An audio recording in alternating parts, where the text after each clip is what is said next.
सभी को राधे राधे। होली की बहुत बहुत हार्दिक शुभकामनाएं। सब खुश रहें, स्वस्थ रहें, प्रसन्न रहें। जैसा अलग अलग रंग का, जैसे हरा, पीला, लाल, गुलाबी हर एक प्रकार के रंग होते हैं, उसी प्रकार से आपके जीवन में अनगिनत खुशियां आए और आपका प्रेम बढ़े और सब मौज मस्ती से होली मनाना है।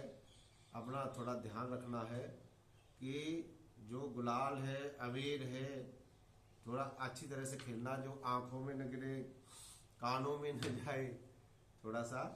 और रंग जो है, रंग जो देख के खेलना है, नहीं तो रंग कई प्रकार के होते केमिकल मिले हुए। और जो है कीचड़ की होली और ये होलियां नहीं खेली जाती हैं। इससे क्या है, स्वास्थ्य खराब होता है। तो ये ध्यान रखना और खूब अच्छी तरह से खेलिए, है ना। जो बॉर्डर पर चली वो गोली है, कहीं चंदन तो कहीं रोली है। अरे किसी पर भी रंग डाल दो मेरे प्यारे, और उससे ये कह दो कि बुरा न मानो होली है। कैसे है?